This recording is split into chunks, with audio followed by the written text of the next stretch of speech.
if you want to take the island, you've got to burn the bridges. And the bridges were burnt in terms of being able to go back to my old job and everything else. So I had no other option other than to make it work. I only had a very small pot of money to actually make this accountancy business work. For that 10,000, I had a nice BMW 3 Series, had to sell that. Was driving around in a 57 plate Ford Focus. I remember one time I had a client meeting and I parked the car around the corner and then walked to the meeting just before. I said I didn't want them seeing me in this absolute banger of a motor. We were a brand new firm, I was 23 years old, so obviously ageism is a thing, but for actually a young professional, ageism is worse because people associate age with experience and experience with the quality of work. So it was really hard. Our conversion rate for the first probably 200-300 sales calls was probably 5%, if I had to guess, just because people were really put off. Oh, you're 23, you've not got a physical office in Peterborough, why should I work with you? Clients are like dogs, they sense fear. And if they sense desperation, they don't want to work with you. So you need to have your payment policies, you need to have high prices. You want the client, but you don't need the client. And that's the type of client will come work with you, and that's exactly what we see. Do not give discounts. Again, another shout out to James Ashford for this. I remember going to one of his live training events that he had, and it's like, well, what do you do when a client says, can I have a discount? And you say, absolutely not, but don't blame you for asking. And it just kind of shuts down that whole conversation of a discount. If someone was to start today, trying to build an audience, trying to sell through social media, LinkedIn, whatever it is, what do you think is the best platform for them to start? Josh, welcome. You founded JSM Partners in 2018. I think it's safe to say it's been a pretty good ride so far. Obviously, you've achieved a lot. Yeah. But what I think is really interesting for our viewers is a lot of those will be people at the start of their journey, people who were you in 2017, 2018. Yeah. So I'd like to start off by you telling us a bit of a story about, what was it like before you started the business? I suppose, first of all, school. What was that like for you? Yeah, so school is a great place to start because quite often you're probably going to ask, was I always entrepreneurial? And the answer was yeah. So literally when I was at school, I was that kid that sold sweets. I think every single school's got a kid who literally, I'd have to walk to school as well, about a 20-minute walk. Literally about 20, 30 cans of Coke, Mars bars, bags of crisps, buying them at Sainsbury's every night on my way home, going into school the next day, selling them on. So I was always very entrepreneurial because everyone's got a sob story, single mother, all that sort of stuff. So actually, if I wanted nice stuff, if I wanted a new phone or a PlayStation or something, I had to figure out how to buy it myself. And selling sweets at school and trying to find ways to make money was the only way to do that. So when I was at school, school was good. I wasn't disciplined at school. I actually slacked off a bit because I was thinking, well, hang on a minute, there must be easier ways to make money. I don't want to be part of the system. I don't want to work all my life for this money. So I was always very entrepreneurial. Didn't actually pay attention at school at all. Failed some of my GCSEs and things like that first go around, but managed to fix the academic side of things to allow me to become an accountant and everything else moving on. But actually entrepreneurial at school was the kid selling sweets. Even when I was about 15, 16, in the house that we had, I remember one kind of vivid memory is my mum basically having a go at me because I just got a pallet of computers shipped in. Literally, I used to buy all the Dell computers that you probably had at school, the little small ones like that. I used to get pallets shipped in of 50 at a time. Change them, put a cracked copy of Windows XP on at the time, and then sell them in the Friday ads on an eBay with a monitor and a keyboard for triple the money. So in terms of, school, always trying to find ways to make extra money, always trying different business ideas, whether that's selling sweets, computers, and anything else that I could something that I could do that people were willing to pay for. Yeah, I mean, that was the exact same as myself. I was a guy selling sweets, had the locker, all that sort of stuff. When you were at school and, you said that you failed a few of the courses and whatnot, did you feel like you weren't intelligent at the time? Did it make you feel a certain way, or did you just know that wasn't the path for you and you were always going to make it as an entrepreneur? Yeah, I never felt unintelligent whatsoever. It's just because I knew that, well, even now, if you said, Josh, you can't do this, or I would always actually do it. So there's no such thing as lack of intelligence. It's actually, well, do I want to put the time and effort and energy into this to exceed, to hit the target, whatever it might be. And at the time, school just wasn't that. So I think my attendance rate through year 10 or 11 was 70%. So just wasn't going to school and whatnot, and only going to school to sell sweets, but really wasn't just going there for much else. So I didn't feel unintelligent because actually my sister, she's literally she got all straight A's for absolutely everything. So it's almost a case of, well, actually, if she's intelligent, she can do that. I see her going home every night doing her homework and studying, whereas I'm actually scrolling eBay, looking at businesses to buy, fixing computers in a garage. It's just a case of my energy and concentration was somewhere else rather than figuring out, pi r squared and balancing scientific equations. Yeah, it's so interesting you mentioned your sister, because So my sister used to get like all A's for effort, and like if she got B, it was kind of like the end of the world. She got really told off. And when I was in school, I just couldn't concentrate, and I'd always be like getting put on a report card and all that sort of stuff. So then when I got a B for effort, it was almost like, yeah, well done, Josh. You've really improved from last. So that used to definitely annoy her quite a bit. What was it that was, I suppose, then the catalyst which made you actually launch your accountancy practice as opposed to another business? Yeah, I suppose I'll always kind of answer that by following on the kind of school side of things, because like I say, I didn't do very well at school, but then when it got to GCSE level, I kind of thought, well, actually, what am I going to do now? I don't really, my backup plan was I was going to become a plumber. I was enrolled in a plumbing course, and I thought, do I really want to do that? Probably not. I didn't have any other big hit business idea to do. So I thought, okay, well, they said the school said, okay, if I can resit a couple of my GCSEs, I can get into sixth form. So then it was a case of, well, actually, I'm a bit serious now. I need to put some time and effort into this. So much so the head teacher was like literally got special praise from the full 180 that I'd done in terms of being what they thought was going to be a complete write-off student, to then literally 6 months later after some holidays, wow, he's coming to every class and getting as close to full marks as you possibly can. So I did that, went to sixth form for a year, and then actually kind of figured out, well, there's an easier way for me to become an accountant. And my mum said, basically, if you've not got any good business idea, you need a skill. So I thought, okay, well, what's the best skill that I can have as an entrepreneur? Well, accounting. If I can't figure out my own business idea, well, let's go work in finance, be exposed to profit and loss, numbers and everything else. So that gives me a good grounding. So after that, I did AT level 3 at college. Passed that really easy. And then from the back of that, went to university, got a university degree in accounting, and actually, again, got distinction in university, got a first class degree, went to Leeds University, got a master's degree because I started working over the summer holidays as an accountant, and I thought, this is not for me. So I thought, well, actually, what's the best thing I can do? Get back into education, because I'd rather be at uni, having some fun, but also doing the studying, than working as a management accountant at the time, working in a kind of AIM-listed company as a finance assistant. And I thought, oh, this is quite boring. So literally off the back of that, went to university, and then, okay, it's realisation day. I've done all I can now, and I was contemplating doing a PhD in finance. So glad I didn't do that, because that would have been a waste. But after the masters, I thought, okay, it's time to get serious now. So I got a job as an accountant in practice.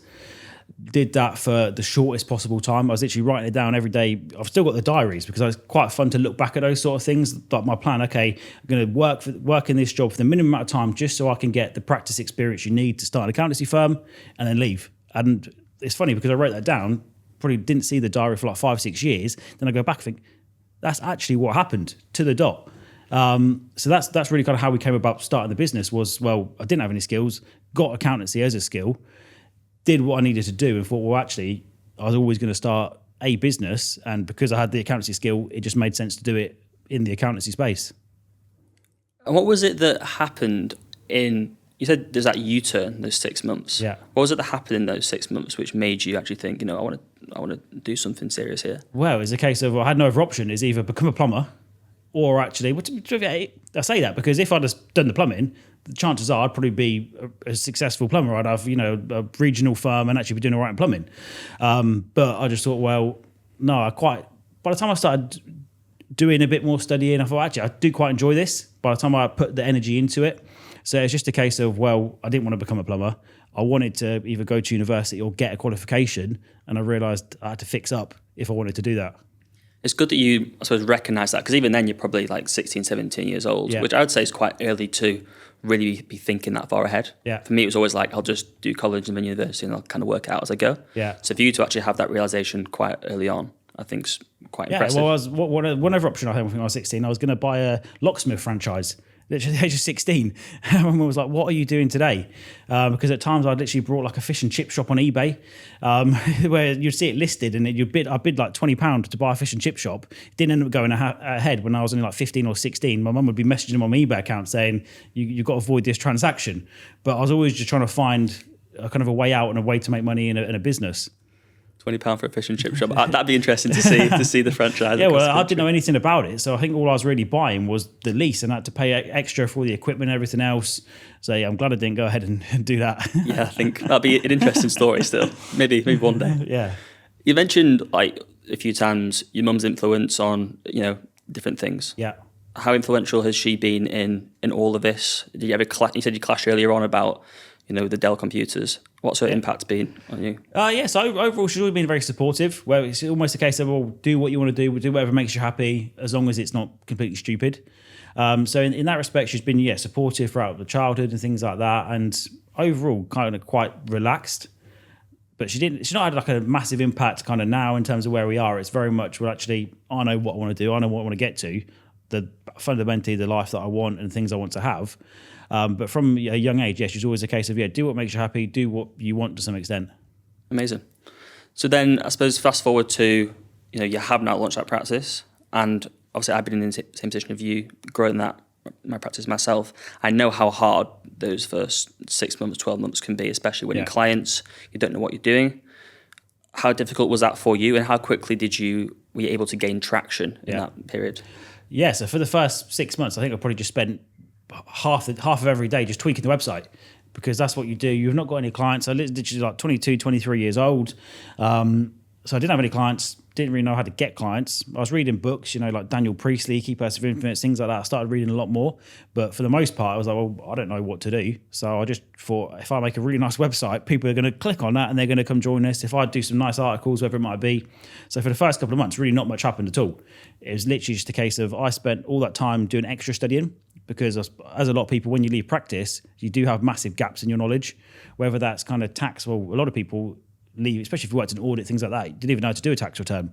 So it's a case of, I spent a lot of the time filling all of those gaps and actually just being the most knowledgeable accountant that I could be in terms of every single tax area, to make sure that I had all of that, and then work on the website. And then I think there was like a turning point when I just started seeing kind of other people, how they were posting content. They weren't accountants, but I was looking at, well, what are they doing? And they were kind of posting content, and then they would have some kind of lead magnet, and then which would either be an event or a kind of a sales call or free consultation, and kind of reverse engineering what other people were doing in their businesses. Started doing that, probably went to a couple of networking events, and then very, very slowly, we started to gain traction. And I say slowly because I remember that I actually had a little whiteboard in my corner of my room in my nan's house, and I literally write on it in a whiteboard pen, okay, we've got this deal for here, £700. I wasn't even VAT registered at the time. I've still got the pictures now, which I look back on. It's literally got 5 or 6 clients, got £700 or £800, very cheap prices for what we're charging now, but we've very slowly built on that. And it's, before you mentioned about looking back at that diary, looking back at those prices, I had a similar thing myself maybe a year ago when I was like cleaning out my childhood bedroom, and I had a piece of paper under there, and it was like my first 3 clients written out, how much I was charging per month, and I was like, okay, 3 more of those and I can quit my job. Which is, it's always nice when you sort of find those. That's the thing, is it's not about the destination, it's about the journey. And kind of when you're plotting these things, that's what you actually get joy. That's what most other people I speak to, that's where the joy comes from, is just looking back on the journey. But that fact that when you had those 3 clients, that probably gives you more joy now than if you got another 300 clients tomorrow. 100%, definitely. I definitely found, the most excited I ever have been was winning that first client, or the first big client. What was it like when you won your first client? Can you remember that moment? Can you remember where they came from? Can't remember the first client, as bad as it sounds. But it would have been Facebook, because we started doing a lot of things on Facebook. It was all property investment. I literally just sitting in my room doing all the discovery calls. A lot of people, I know you mentioned it, kind of how was it? It was quite difficult because we were a brand new firm. I was 23 years old. So obviously ageism is a thing, but for actually a young professional, ageism is worse because people associate age with experience and experience with the quality of work. So it was really hard. Our conversion rate for the first probably 200-300 sales calls was probably 5%, if I had to guess, just because people were really put off. Oh, you're 23, you've not got a physical office in Peterborough. Why should I work with you? And how long did it take for that really to change? Was it just a matter of time, getting enough reviews, putting yourself out there more and more? Yeah, that's fundamentally what it was, is basically putting the content out there. The content was a great thing, was because it just demonstrated that, for one, I might be young, but actually I've got the expertise. And as you can see by the quality of the content that we're putting out, the number of clients that we did slowly accumulate, the positive reviews, the hundreds of referrals that we would have gotten, ultimately that speaks for itself, in that age isn't a kind of indicator of the quality, because, well, for one, I've recently just read all these books, done my exams, so my knowledge is probably a lot better than a 50, 60-year-old accountant who did that 20 years ago and just does the bare minimum CPD each year. Yeah, I think it's really important for people to recognise, yes, you may be lacking in this area, but actually you can win in other areas. Yeah. So a lot of and you'll hear this all the time, a lot of prospects will come to us and say, I worked with this accountant for 5 years. Yeah. They've sold out to a larger firm and now I'm just a number, or I don't feel, that connection. So instantly I knew when I was jumping on my sales calls, it was, I will be your one point of contact. Yeah. You can WhatsApp me, and that can be your superpower. And a lot of people used to say, otherwise, like, my old account was like grey, boring, and you seem a bit more like fresh, dynamic, a bit more youthful. So in some ways, it did work for us, because some people would actually say, you know what, you've got more energy, a lot more charisma about you than other accountants, and that's the type of people we want to have this, hopefully long relationship with. Yeah, 100%. With the socials, again, a lot of the accountants I work with, I help them with their social media strategy. I know obviously you mentor a lot of accountants as well. And they often ask me, how long do I need to be posting on socials until I start seeing results? Yeah. How long was that process for you? How long were you posting those videos and not getting results before it took off? It wouldn't surprise me if it is 6 months, a year, realistically, to start with.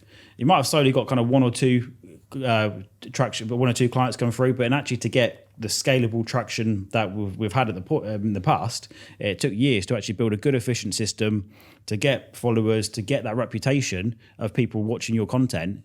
Even then, it's never finished. It's still kind of an accumulation. Where I am today is an accumulation of everything that I've posted online previously, because social media has always been our number one lead generation. We don't really go to networking events. We don't do too much else. I've probably got about 5 networking events in my life.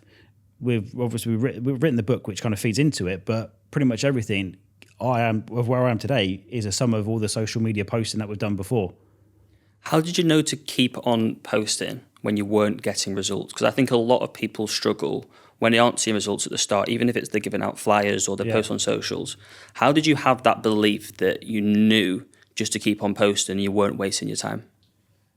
I suppose you're probably just being optimistic. I just thought, well, actually, if I keep at it long enough, it's going to happen, which obviously now I can say with 100% certainty that is true. But at the time, it was literally just a case of, well, I had nothing else to do. I saw that it was working for other people in other industries. I kind of started reading about how often you should post, at the time you should put, but kind of back in 2018, it was like one time a day.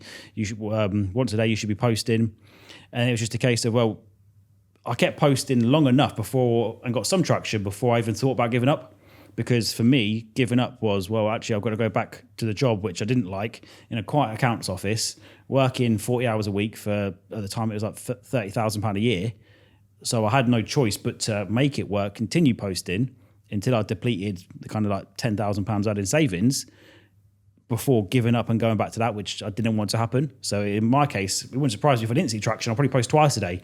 I would always put, okay, what more input can I do to get that required output? And that's probably what happened.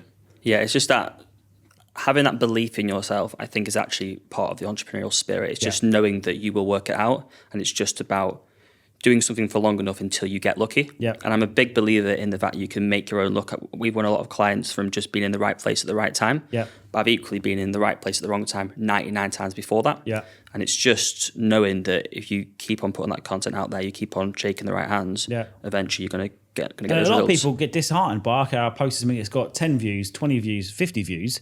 That's a lot of people. If you go to a networking event, you're not going to speak to 50 people unless you speak to everybody in the room.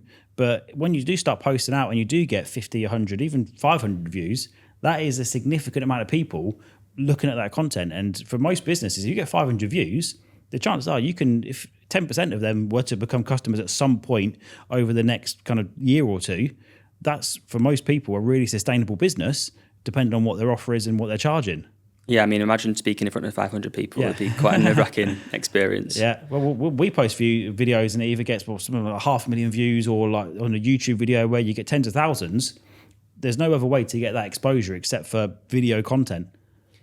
Would you say it's fair that a lot of the growth comes, a lot of the clients come in individual videos doing really well, or would you say you've seen sustained growth and now you're pretty consistent? Yeah, I'd say it's sometimes, yes, it's definitely a mix of the two. So kind of where we are at the minute with the talks of this potential exit tax, here we'll see definitely an influx of inquiries from a particular event because it's a hot topic at the minute. But a lot of the time when I got on a sales call with somebody, they'll say, I've been watching your videos for years, or I've been watching all of your YouTube videos and now it's taken them this long to book a call. So there's really no kind of hard and fast rule. But for a lot of people, it's, they've got stuff going on in their own life. They've got an accountant. They might be thinking of switching when it suits them. But in the meantime, they'll continue watching this content and just think, you know what, Josh is the guy for me. But ultimately, when it's when it's the right time for them. I think that's the key. It's you need to be the right accountant for them when they're ready to buy. Yeah. You can't force somebody to want your services. Especially with accounting. Fair enough if you was, pressure selling some kind of high ticket course on how to get rich or financially free, that you can probably pressure sell a lot of people into. But for accountancy services, you can't. Either do you want to work with us? Do you see the value in us? Do we see the value in you? Because it's a long-term professional relationship. And also knowing that although they may be, moaning about their current accountant and all the stuff they're doing wrong, actually you have to recognise that people move an accountant is a big thing. Yeah. It's a scary thing for them to do. So you just have to make sure that when things are essentially bad enough for them to leave, you're the first person they think of, and it's just having that patience to kind of do that. Yeah, exactly that, and that's 100% what happens. That's exactly what we see. You touched on earlier that obviously you'd left your job. You had this sort of saving pot of £10,000. Yeah. Where were you living at this time? Was it kind of like you were just depleting this fund and at some point you had to go back and work, or how was that? Yes, I was living with my nan at the time. I moved out of my mum's whilst I was at university. She wanted to charge me rent, and I was like, well, hang on, I'm at university trying to study hard. I'm not got any rent to pay you. So luckily my nan took me in, and she was very much, she was entrepreneurial as well. She had her own cleaning business in Peterborough. So I was living there rent free, thankfully, which was good because I only had a very small pot of money to actually make this accountancy business work. For that 10,000, I had a nice BMW 3 Series, had to sell that. Was driving around in a 57 plate Ford Focus. I remember one time I had a client meeting and I parked the car around the corner and then walked to the meeting just before I said I didn't want them seeing me in this absolute banger of a motor. So yeah, it was good living there because it just allowed me to somewhere to work. There was literally like my bedroom in the corner where I'd be doing like Zoom calls and whatnot, phone calls on my desk, a little whiteboard where I was keeping track of all the sales.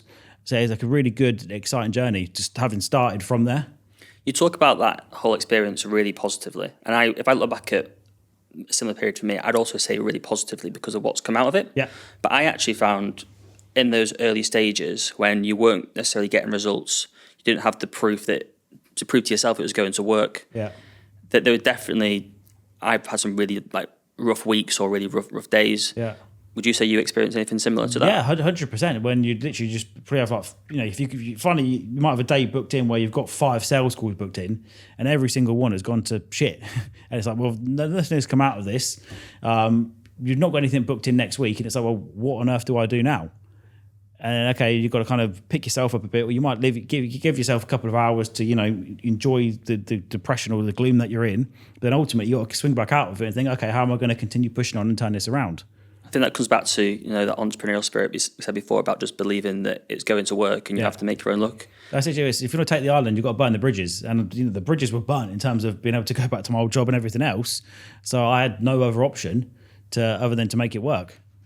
At what point did things really start to take off where you were able to earn enough every month to be able to move out or get that car back? Yeah, I want to move out. So I didn't get what car did I get? I managed to get an 8 Series pretty early on. It must have been about, I'm going to say 2021, probably about then. It's probably even when I moved out. So I was probably living with my nan for about 2 or 3 years whilst running the business.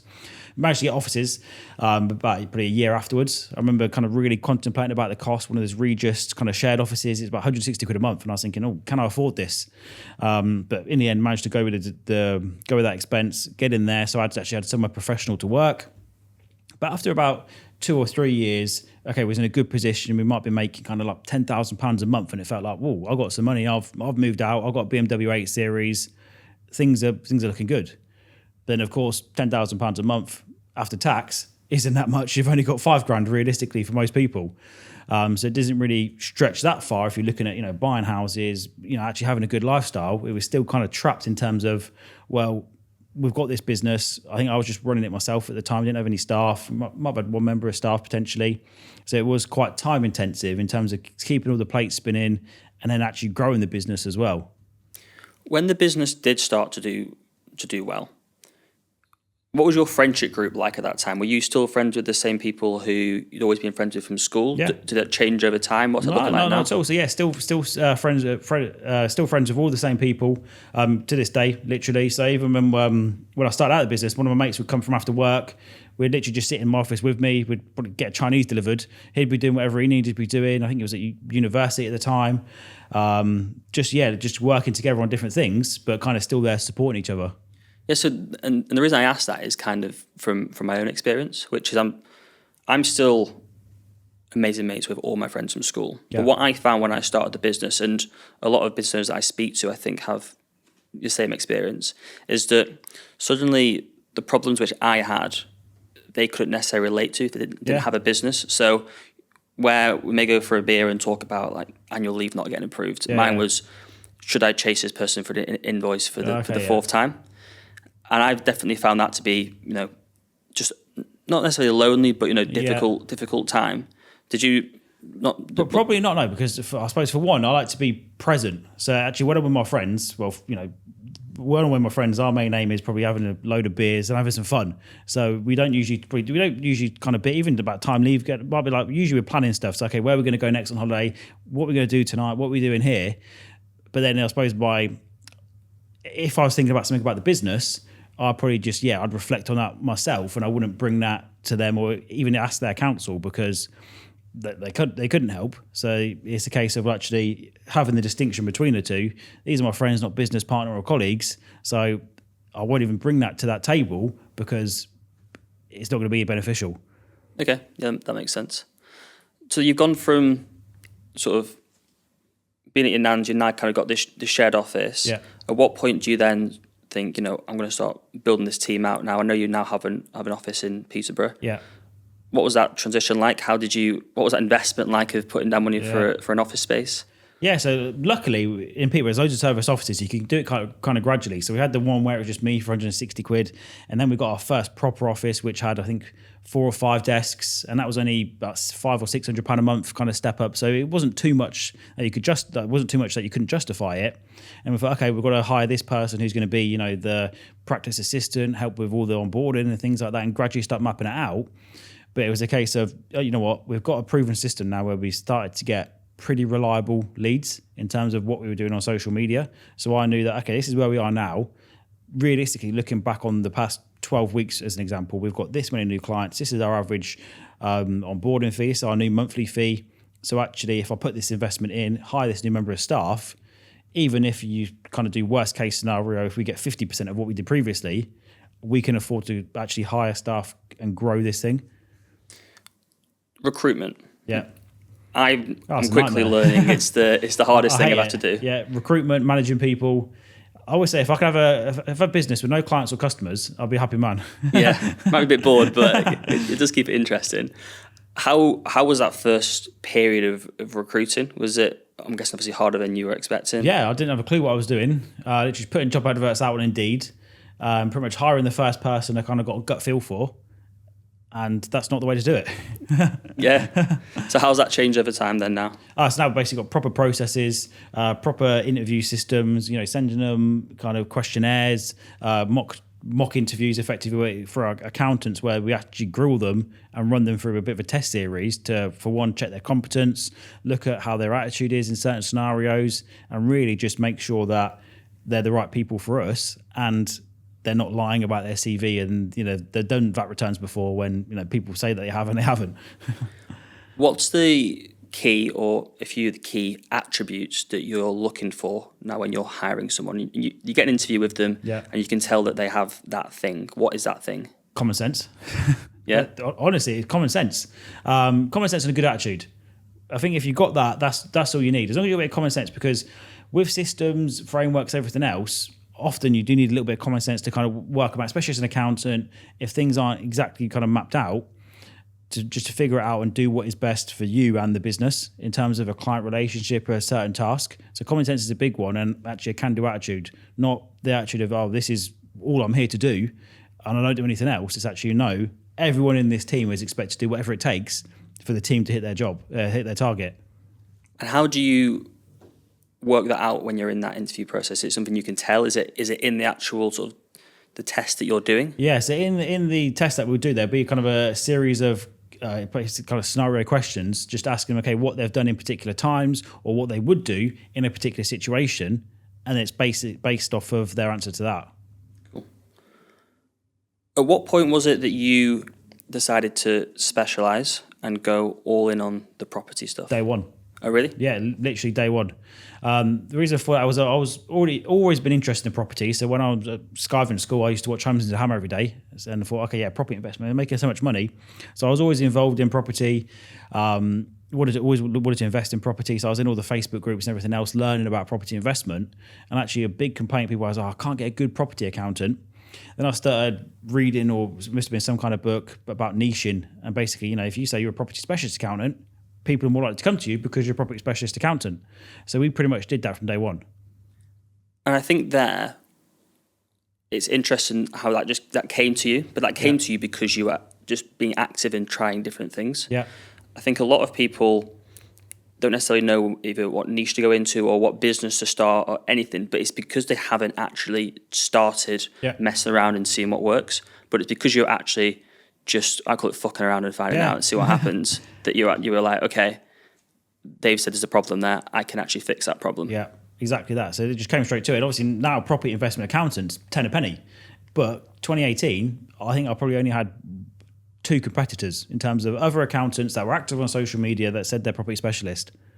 How's the property market changed in that time period? Oh, massively, just because of the tax side of things, even just the kind of the government policy on rental landlords at the minute, the renters reform bill, giving tenants more rights, everything else.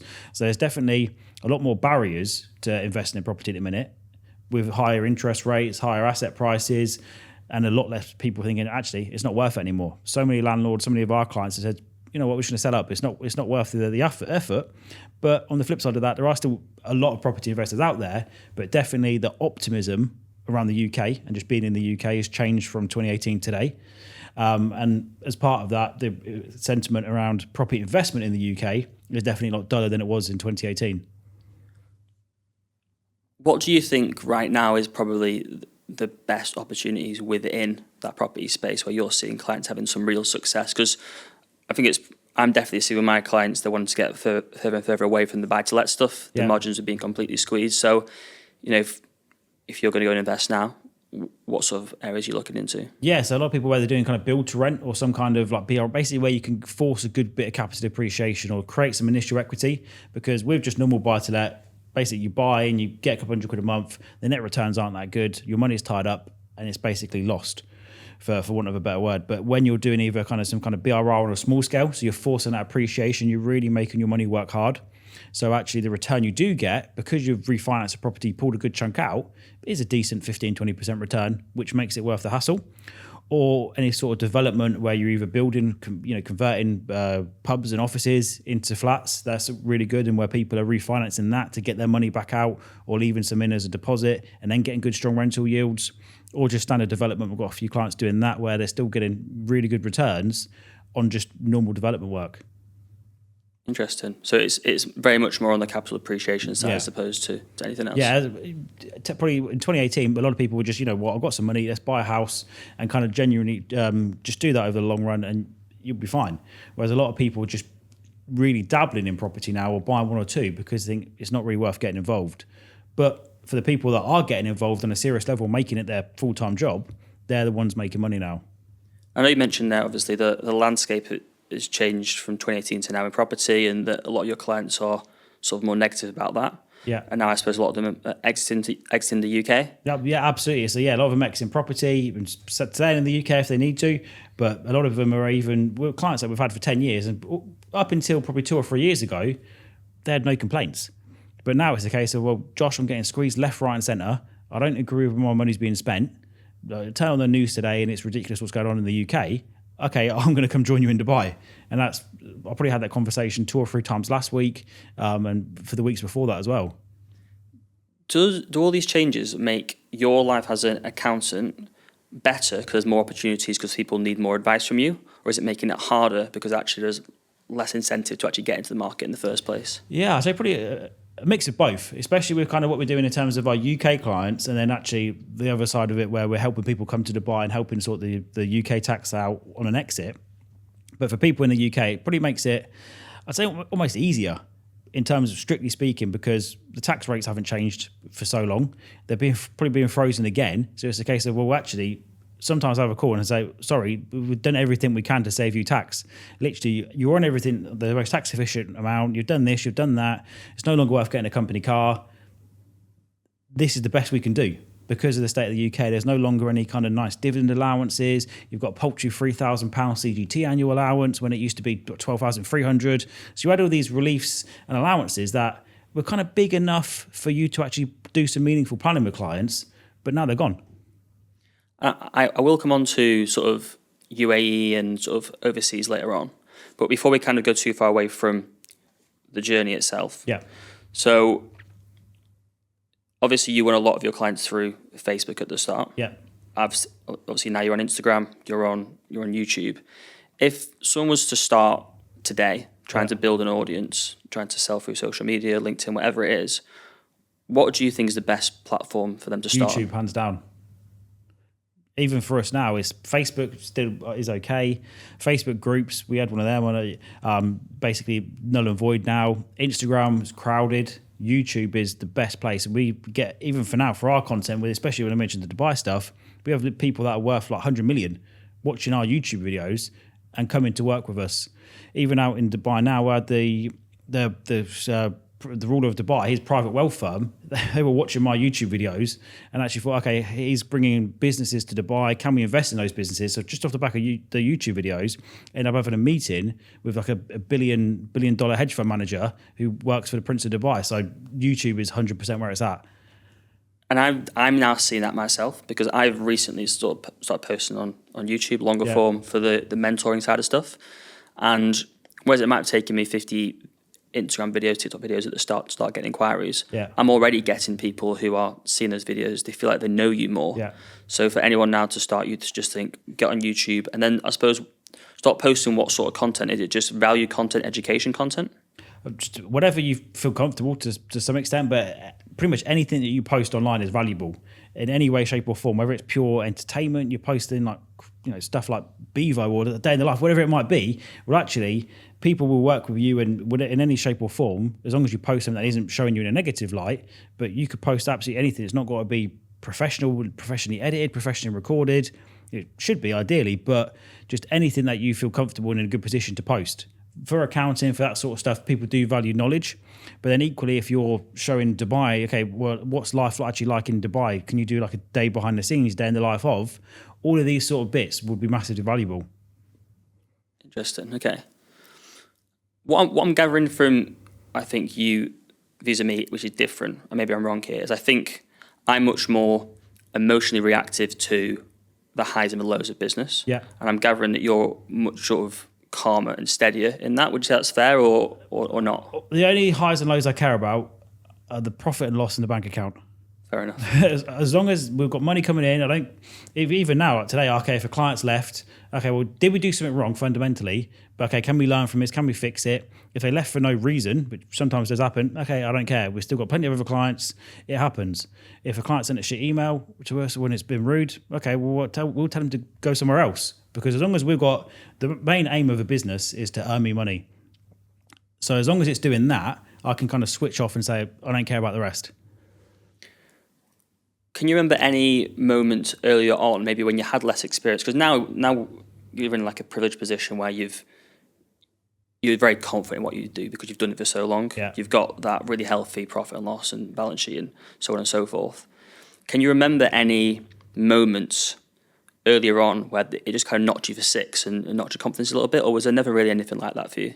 No, not really, because I suppose we're almost quite lucky that for the most part, we've done things the right way.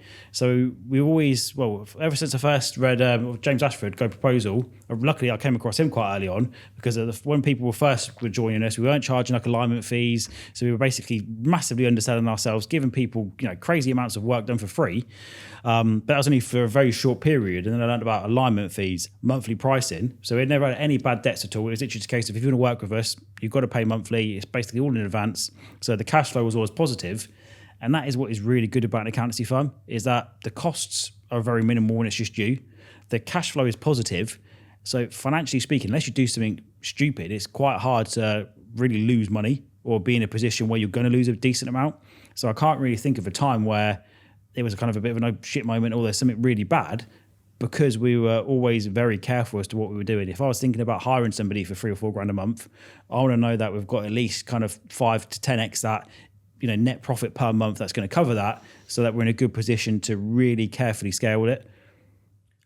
What do you think is the balance when you're starting out in charging cheap fees, doing those like that catch-up work for free, vis-a-vis, having the standards of this is the minimum I charge? Depends how desperate you are. That's what I'd say. So if you're in a position now where you hate your job and you really just want to start your own thing, for sure, do a little bit of work cheap just to get some money in and give you a bit of a buffer. But you really want to switch out with that mindset as soon as possible, because clients are like dogs. They sense fear, and if they sense desperation, they don't want to work with you. So you need to have your payment policies. You need to have high prices, and actually almost to some extent act like you don't mean you want the client, but you don't need the client. And that's the type of client will come work with you, and that's exactly what we see. Yeah, because I completely agree with you there that if you're in a job and you're trying to get out of that job, it is very much you need to win what you can so you have that stable income and you can leave your job. But what you really need to do is at some point draw a line in the sand. Yeah. And you need to have an identity before potentially and an identity after. And I think what a lot of people struggle with is because they get used to charging these cheap fees, so they then get scared of the rejection or the fear of increasing prices in the future. I know obviously you mentored a lot of accountants through that journey. What have you seen of that, and how have you advised people through those situations? I always try to advise people to avoid being in a position where you ever need to try and charge cheap fees, because with an accountancy business, the way it's valued, the way you run an accountancy business is all monthly billing, gross recurring fees. So actually, when you sign up a cheap client for a bit of work, that is one small little quick hit. That is not a client that's going to be with you for the next 7 to 10 years, because by the time you actually increase their prices, realize your self-worth, they're going to go somewhere else. So actually you're doing yourself a disservice, because you might get £300 for tax return now, but actually if you charge them properly, you're going to increase the value of your business, which is your asset, because they're going to stay with you when you sell it. And then over the next 7 to 10 years, however long they stay with you, they're going to have paying a proper fee for the next decade or so, which makes them that much more valuable. So actually realize the value in you, realize the value in a client, and basically make sure that you're not in a position where you do need to charge cheap fees. Have a good buffer, go part-time employed if you need to when starting your firm, so that you can really get the clients that you want and value. Because full well, just as I do, the cheaper the client pays, the more they want, and the worse of the type of client profile they are. 100%. Yeah, I think especially the people who negotiate the hardest during that initial process, very quickly that this person's then going to be difficult with sending you things on time, following your instructions. And the sooner you can kind of realize that, I think, definitely the better. Absolutely. Do not give discounts. Again, another shout out to James Asher for this. I remember going to one of his live training events that he had, and it's like, well, what do you do when a client says, can I have a discount?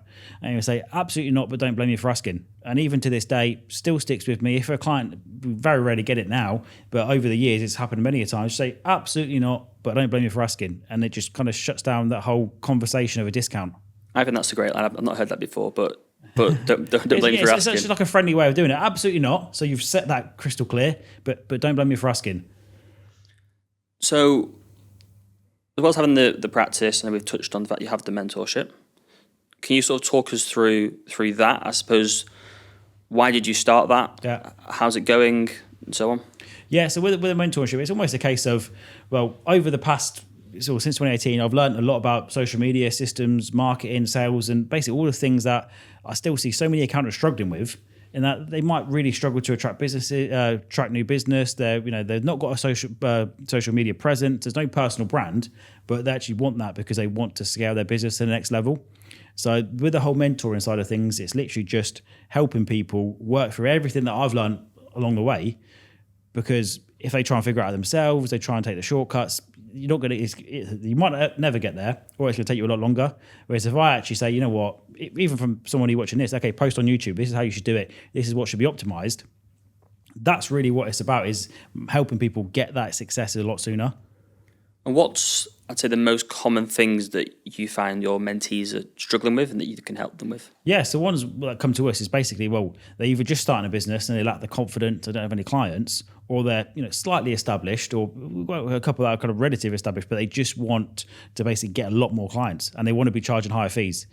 Quite often we have one client I worked with, actually, they were very overworked, they were charging very low fees, they were relying on kind of word of mouth for new business, so their business was basically full of rubbish and they had no way of getting that out and getting good clients in. So it's a case of really working with them to change that entire profile, bring in new staff because this founder was still doing absolutely everything in the business, and then look at who their ideal client profile was. And actually, okay, where do they hang out? Well, one of them might have been an architect, is what they was going after. So can we build a LinkedIn strategy? Can we do this? And actually just come up with an entire plan that you feel comfortable doing that's going to, within a 3 or 6 month window, completely transform your business.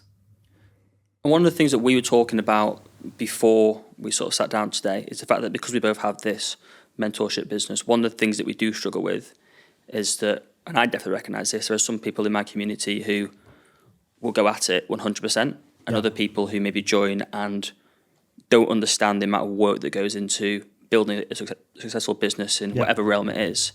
So how do you deal with that? Because I certainly struggle when people don't work as hard as perhaps maybe you and I would work. Yeah, absolutely. That's for some extent, that's kind of led to us not focusing so much on helping mentoring too many people, because a lot of people do get the results, but actually if somebody's paid me money, I want them to get the results that I promised them. And I will literally, where we work with people for, we say 3 months, I'll often extend that to 6 months, whatever it takes, because if people have paid me money, I want to do exactly what I said I'm going to do, whether that's in the accountancy firm, get their accounts done on time with some good tax advice, or in a mentoring side, or whatever it is, to buy a company setup. Is actually, in life, you've only got one reputation. And I don't want someone to say, Joshua Tharby's not done this, he's not delivered on this promise, because for one, that's probably what I care about a lot, is their reputation. And I just don't want to rip people off. So definitely, when people don't work as hard as they need to get the results, well, for some part, did I make it clear that they really need to work this hard? Okay, if so, that could be on me. But otherwise, it does feel like I've let them down, and they've let themselves down, and everything else, because I really wanted them to do well. And I think that's something that I learned very, very quickly, which was at the start. I first worked with 10 people who joined my first sort of cohort, and someone joined who I really kind of knew wasn't going to work as hard as they needed to. The other 9 people who joined had no doubt about it. And actually, I learned that I should have said at the start, I don't think this is for you. So I ended up stop working with that person and saying, a few weeks in, have your money back, no problem. Yeah. So now what I'm doing is, when people want to join the community, of course I jump on and have a sales call with them. Yeah. But people who want to join, there are people who are now getting rejected from wanting to join, because I just know that everyone in this group now is winning, achieving things. It's infectious. You see it in the group chats all the time. You see it at the meetups. And actually, that's just a lesson to yourself about sometimes you need to know to say no to people who want the discount for the accounting services. And sometimes in these sort of businesses, you need to say no to people who aren't a good fit for the rest of the business. Yeah. And I think that's just something you learn, which is more of a privilege when you're fortunate enough to be able to say no to those sort of things. Yeah, 100%, I'd agree with that. And even if we start doing that moving forward, that's definitely something that we need to work on, just to make sure that you're not in that position. In 2021, you released your book, which was the Property Tax Handbook. Yeah. I'm also now in a position where I'm thinking about doing something similar, but for the mentorship business. I think it'd be a really fun activity. Yeah. So it'd be great to hear from you the impact that had on your business. Oh, phenomenal. With that, I often say a book is the best business card. So definitely agree with that. In terms of the actual book, I think we even now we're still selling copies today. It's a little bit outdated, some of the numbers, but people are still buying it. I think last time I checked, it was about 8,000 or 9,000 copies actually sold, which is crazy for a tax book. But it just does so much more, because anyone can post videos online. But actually, in terms of building your credibility, again, something that I said we had to overcome because of being young. Well, actually, you know what? I'm an Amazon best-selling author. I've got a tax book. So that was just massive in terms of establishing that credibility, getting the name out there, and then giving people it was actually a good book as well. Even I was on a podcast last week, someone said, didn't even know this, but they purchased a book in 2021, read it. No one reads tax books unless you're an accountant, but it was super simple and they took a lot of value from it. So that was just getting that book in as many people's hands as possible. They saw Joshua Tharby on it. They read the book. It's a great book. This guy knows what he's talking about. And then that just feeds into it. Okay, as soon as I'm looking for anything that accounts, tax related, an accountant, Josh Tharby's the guy. Someone you mentioned, again, before this podcast started, who I also like, is Daniel Priestley. And he talks about the key person of influence.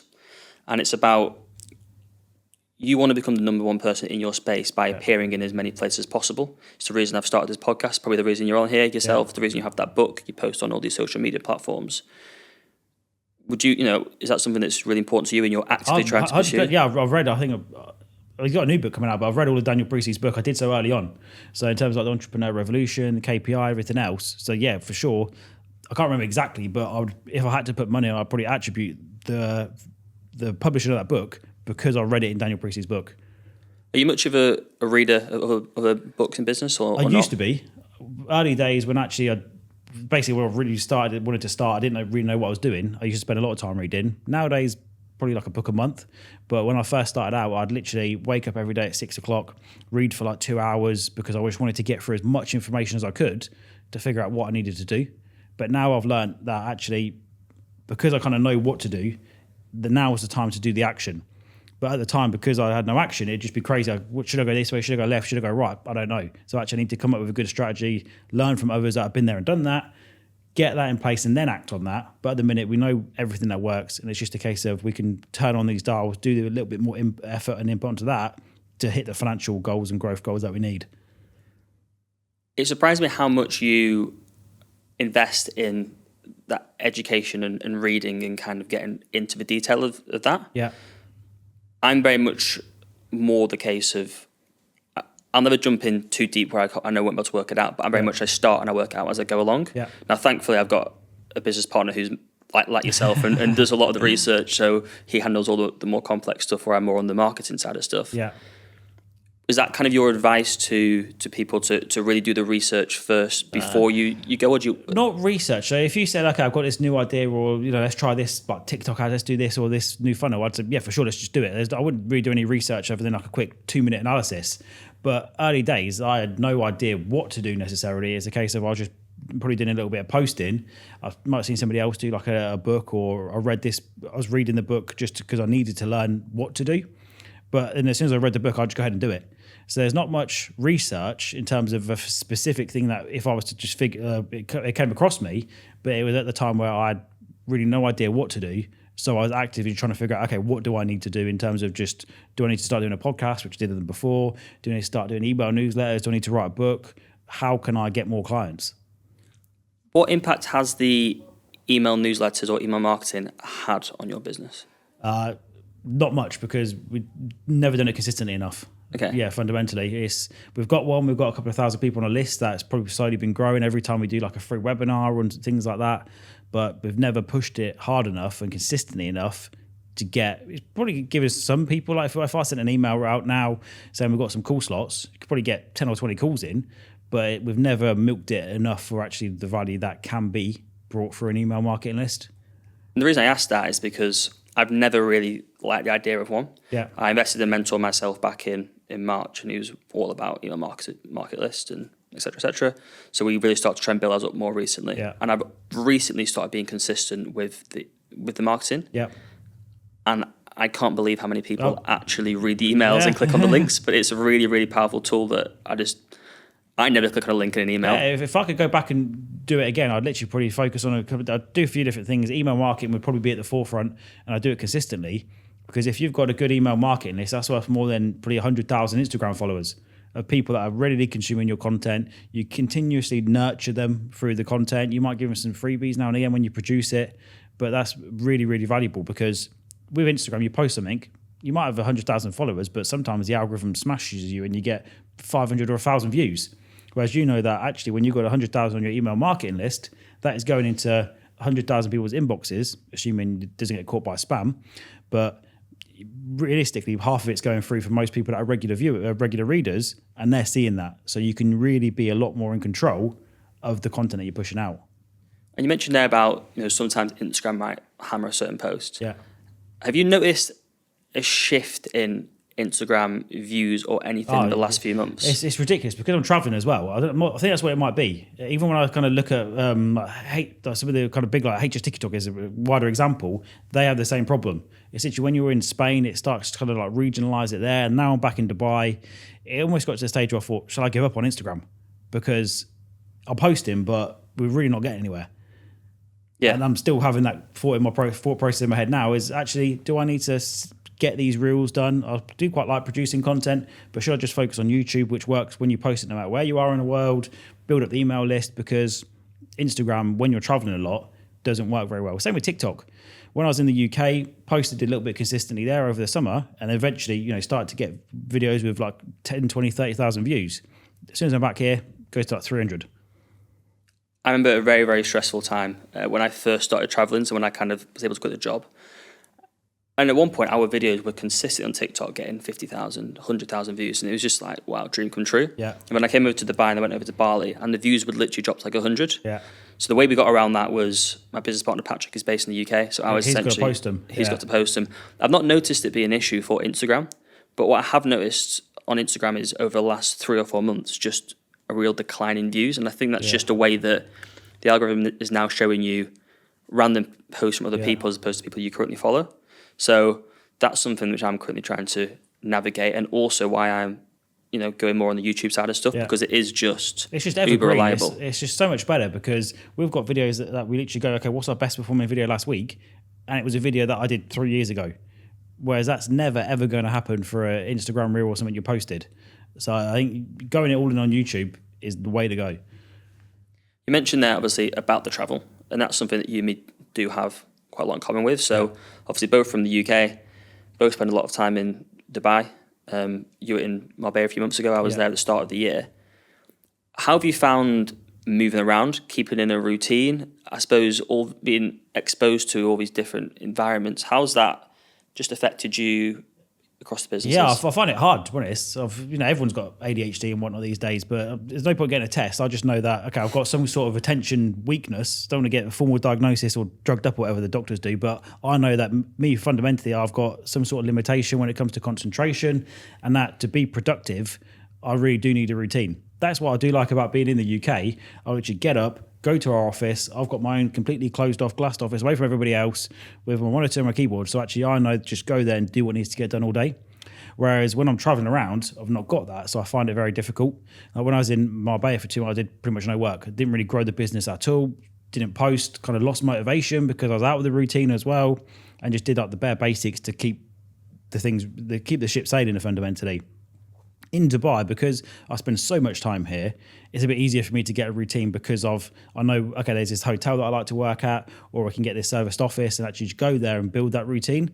But then the trouble with Dubai, especially when working with UK markets, is a time zone. So then it's a case of, well, do I want to go out for dinner tonight, or should I be doing like sales calls or whatever it might be? So it is very difficult, and it probably does cost me money in the long run to some extent, because if I was in the UK, I'll just be working, 6 a.m. to 6 p.m. every single day because I can get into that routine. Whereas over here, it's not possible.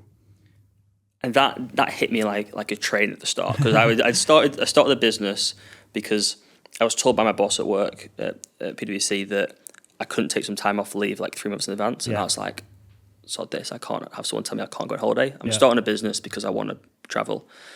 Spent a year grafting, building it, and then quit the job and went traveling. And then I was like, this isn't what it was cracked up to be, because now I did 2 weeks in Morocco, a month in Bali, and then Dubai, and I was just like, I can't get into flow here. It's a case of, well, if I'm doing that, I want to be present there and traveling, and I'd rather just have no work. And that would be my ideal mix. I can't work and travel often. So all through the summer, even when I traveled to Greece and whatnot, I really didn't do any work at all. My productivity was just not there. How do you find taking time off work? Do you enjoy it, or do you miss the work? Depends what I'm doing. Sometimes depends on my mindset. Sometimes I actually think, I've had enough of work, and I just want to, go sit on the beach every day, have some pina coladas, beer, and eat some pizza. And I can do that for a few days. But then after I've already done that for a week, I start to kind of get itchy feet where, now's the time to lock back in again. Whether that's to start going to the gym again, start with a business. And after about a week or two, I think, now's the time to really just start making money again. That's what I like in business is the best buzz or dopamine hit you get from business is just seeing, okay, yeah, £5,000 come in, all these new sales are coming in, and that's where I get the best joy. Yeah, it's when you are in, I call it flow state, when you have momentum and you're getting a win after win after win. I just don't think there's anything more exciting where I'm literally going to bed and I'm like, I cannot wait to start work tomorrow. And for me, the best thing about having a business is on Sunday night, I'm excited as opposed to being like... I'm laying in bed and I'm thinking, is it tomorrow? Yeah, I want to go sleep quickly so I can get back up and get back to work tomorrow. That's what it's been like this week. So this week, especially with all the exit tax, last week, it was my birthday, so I was literally drunk 4 out of 7 days. But this week, we're literally back in, been smashing the gym, smashing the work side of things, literally been working from probably like 11 o'clock Dubai time in the morning to sometimes like 9 or 10 at night, just in a really good state, having great conversations with great people, winning great work. And that's really that's the best high. That's what's driving me at the minute. What part of your work or businesses are you enjoying the most, whether it's the sales calls or it's the team or the mentoring? Yes, it's definitely the sales calls for one. Actually, I've had so many people who have had kind of remote closes before, but I just enjoy doing the sales calls. And it works better for us as well because there's nothing better when someone says, "Oh, I've been watching your content, Josh. I loved you. You've helped me so much over these years." I actually think, you know what, I appreciate that. So I'm glad that I did this sales call rather than just becoming kind of faceless and nameless. So definitely the sales calls, I enjoy doing them. And then probably where I enjoy doing the best work, we get the best results. So with people moving to Dubai, all of that work, that's really exciting at the minute because if I'm saying to people, yeah, I'm going to save you £250,000 next year, they're happy, I'm happy, it's a really good win. Whereas for the UK stuff, actually for the general day-to-day accounting, it's mundane. There's not massive tax savings being had, so it's probably not the most enjoyable at the minute. But same with the mentee stuff, actually where we get client mentee wins, where actually, I just sign a massive contract for like £800 a month, £1,000 a month work, that's really good when I'm involved in that. And now that you are traveling around a lot, how did you manage to remove yourself so effectively from having to be, especially when you got a physical office in Peterborough, so all that stuff are remote, so it's kind of easier? Yeah, to be honest, I've always had an office and it's just been for me. So sometimes even when I'm back in there's no staff in the office, but we've got this massive office, probably twice the size of this, and it's just me in there because I like the office. And yeah, I go back in there when I'm in the UK for a couple of months a year. So most of the time, the whole business has pretty much always been remote. Especially COVID kind of kicked it, so it had to be remote. So luckily that happened. You couldn't travel, so I wanted to travel, made everything remote. So as soon as I could travel, well, I'm allowed to travel again now, and everything's remote.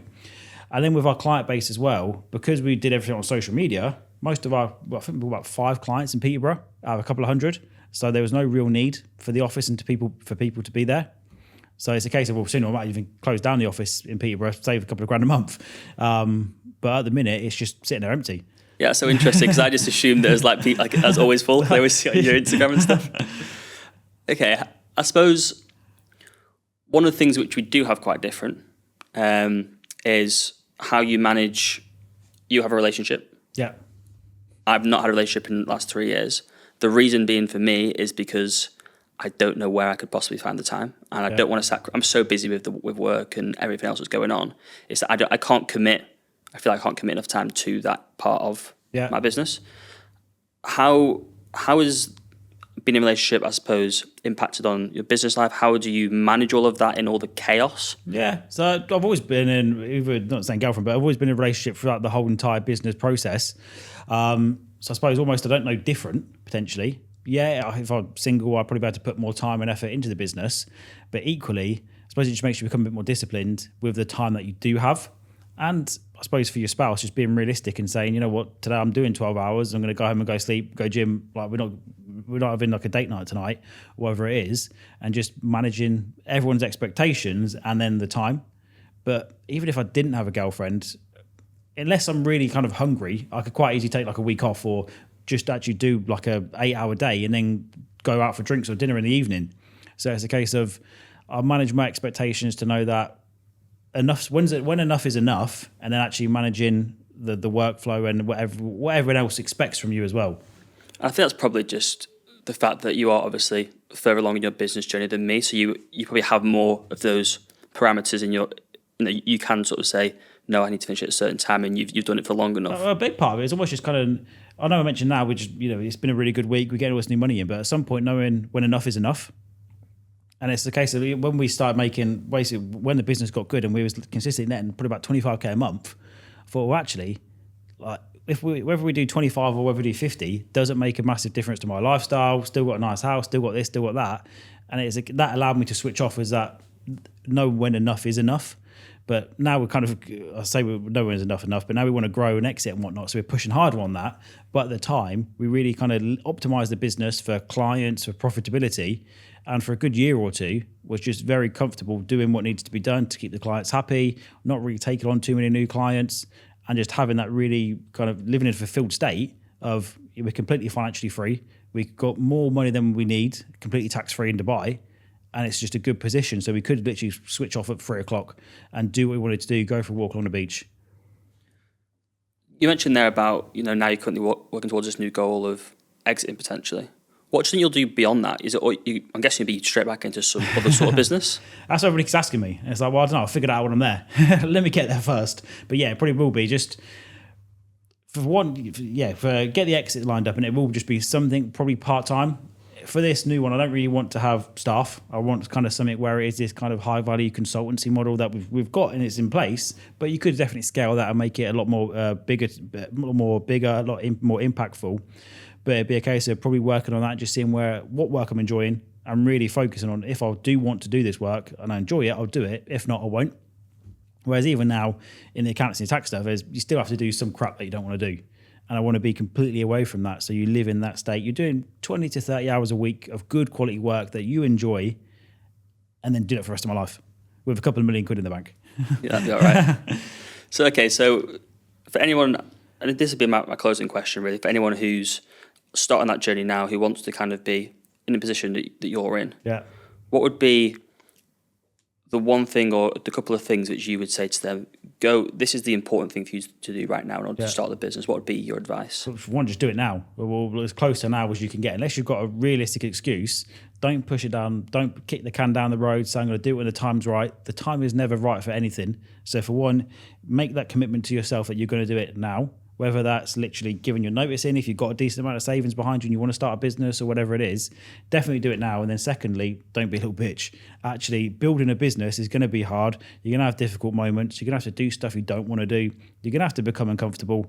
I remember one time I was like, Josh, how are you so confident on video? It's like, for one, practice, trial and error, practice a lot. And it's because if I didn't do these videos, I'd be broke. So I'd much rather be uncomfortable on camera. When I look at my earlier content, it's terrible. But it was what I needed to do to get clients and not be broke. I mean, both the points you mentioned there are things which I say to my mentees all the time. It's when they say, I don't feel comfortable charging my client for this piece of work, which I should be charging them for. Well, I'm saying, okay, what makes you feel more uncomfortable? Not charging them for this work or spending 2 hours doing that and not spending 2 hours with your children. Yeah. And when you actually flip what is the alternative, then it really makes them think, okay, actually, no, that is more uncomfortable than that. And the same with all the mentees I work with, none of them have ever worked with me at their right time. Yeah. And that's I know it's cliche, but you're absolutely on the money with that. It's never the right time. You just got to go for it now. Ultimately, life is short. And most people probably don't start at accountancy. We're outliers in terms of the age that people do it. Most people probably do it when they're like 40 or 50 years old. So they've spent their best years working for somebody else as an accountant, 9 to probably like 8 till 6 most accountants work. If you're trying to get ahead, progress on as manager or partner, they spent their best years wasted in an office, not being able to travel or can't get the time off. And then they finally get some money and a bit of freedom when they're 50, 60 years old. And that's just the wrong way of doing it. You need to kind of act now to build a business that serves you and gives you the life you want. Perfect. If anyone wants to get a hold of Josh, you can find all his links in the description below. Thank you so much for coming on. I really appreciate it. Absolute pleasure.